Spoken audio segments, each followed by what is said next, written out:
Star Wars has a history of canceling shows. No matter what level of production they are at, it doesn't matter.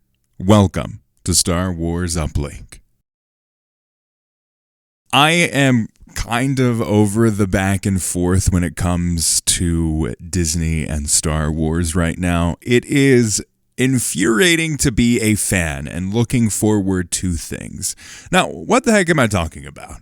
You're like, what the heck, Sage? What are you doing? Well, according to Inside the Magic, who's a pretty legitimate source for Star Wars things, they have a source that says that Star Wars Acolyte is dead on arrival, unless there's a miracle of ratings. This is a one and done proposition. It looks to me like John Knoll is no longer going to be actively meeting with Leslie Headland to collaborate on Series 2. This is infuriating. So they released the teaser trailer, it might just be the trailer, and it came out as one of the most viewed Star Wars trailers ever. And also one of the most viewed Star Wars original series trailer that they've ever released. Now, it was also downvoted to oblivion just because people had this idea around what it is, and it's quote-unquote woke propaganda and blah, blah, blah, all of the garbage that Star Wars is known for now. But generally, across the whole of the community, I've just seen excitement and hype around the show and what it means for the future of Star Wars. Because I think Star Wars Acolyte, if it runs for multiple seasons, which I really hope so, it's not looking like it now apparently, but if it ran for multiple seasons, this would be an incredible first look at what something outside of the Skywalker saga can be. Because even though we are going to get more Star Wars movies, they are also very focused on the idea of the Skywalker saga. And I think Star Wars Acolyte proves, or can prove, that Star Wars can live outside of the Skywalker saga. The Mandalorian Grogu movie, it's built on the back of the Skywalker saga. It has Ahsoka, it has had interactions with Luke Skywalker, it's very much tied to the Skywalker saga. The next Rey movie is a continuation of that Skywalker saga now that she has taken up the moniker as Rey Skywalker. Now, the only thing that they've announced that isn't around this is whatever Taika Waititi's project will end up being, whatever Sean Levy's project might end up being. We'll see if that ever actually gets made. But the one that I have the most confidence in actually getting created is The Dawn of the Jedi. And that's by James Mangold, who directed a variety of great films, Logan being one of them. One more recent one that didn't quite work out, and I don't think it's his fault, was Indiana Jones and the Dial of Destiny. I had a fun romp with it. Felt very different from past Indiana Jones, but that's besides the point. Outside of Star Wars and the Skywalker saga, you have The Acolyte that's coming out, and that'll be the first time we've ever stepped away from this known time period. Like I said, Mandalorian Grogu and the next Rey movie, they're continuing the saga and the time frame that we know of already. While the Rey movie is going to be taking 15 years after the Rise of Skywalker, reportedly, it's still very much tied to that. It's going off of the back of the sequel trilogy, and the sequel trilogy was going off of the back of the original trilogy. So there's this idea of Star Wars as this one thing, Star Wars as this moment and tied to the Skywalker saga.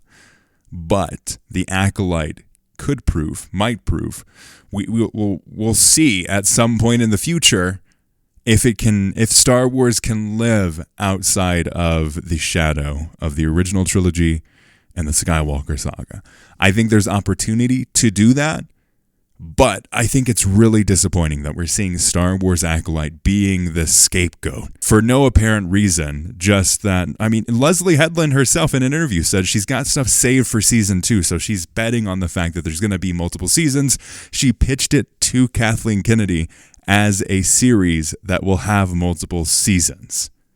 Saving things, setting up, building up on the background of what she built in that first season. And I think this is the problem that Star Wars and Lucasfilm and Disney have right now when it comes to their media right now. It was a big problem with the sequel trilogy. When they approached these directors, they just said, do whatever you want to. We don't have a plan for it. Figure it out, and also pick it up from the last person, which is why The Last Jedi feels like it does. And that's why The Rise of Skywalker feels like it does, because they had all of these different versions that they had in their head of stories that they wanted to tell rather than looking at this big picture. And I feel like TV shows in particular suffer from this greatly. If you look at The Mandalorian, it was great for the first 2 seasons, and then they kind of had their whole journey done. If you look at, like, the end of that journey was actually in the Book of Boba Fett, but we're not going to talk about that because that's a whole different can of worms. And Star Wars needs to have this clear journey, this clear perspective on, we have... I don't care how many seasons, but if they're going to pitch it as multiple seasons, I want them to have a clear number of how many seasons. And once you know how many seasons, you can put an arc over those. Each season needs to have its own journey and experience, but it needs to set up and build onto the back of the previous ones and build up for the future ones. That's why if you look at like Avatar The Last Airbender and compare it to Korra, they're very different series. Avatar The Last Airbender, they knew they were going to have 3 seasons, and it was going to have this 3-act structure. If you look at Korra, they said, hey, you're going to have 1 season. That's all we're going to give you. Oh, hey, now that one did pretty well. We'll give you a 2nd season. And all 4 of those seasons follow the exact same journey and arc. Bad person is there. Korra struggles with her powers, isn't able to do that. Has a growth period, goes on to defeat the bad person. And then they have a clear structure and ending. Oh crap. Oh, let's do that again. Oh crap, let's do that again.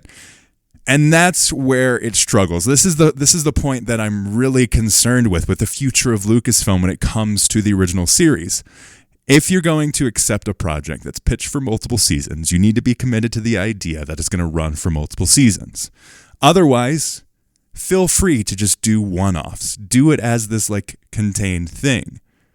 But if you're going to do it as a contained thing, make sure it stays a contained thing. Don't be like, hey, Leslie, we're going to give you 1 season.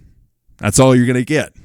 Make sure you do the story that you want to do with this 1 season. And then miraculously, it does well. And they're like, hey, have you thought about a season 2?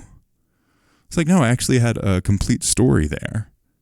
Well, we want you to do a season 2, so make sure you do one. And it's really frustrating, and it really hurts as a fan to get excited for these projects. And it's already been a struggle as a fan to get excited for these projects, because at any moment, something that they've announced could be canceled.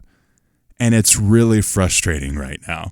And I don't like making all these videos. I like to talk about the lore things, but when it comes to this, I do want to bring up like some of my opinions on it, because I think this is a very interesting time for Star Wars as they're looking to expand into the movies more once again, and also carry on the setup that Star Wars has lived on through the original series on Disney+.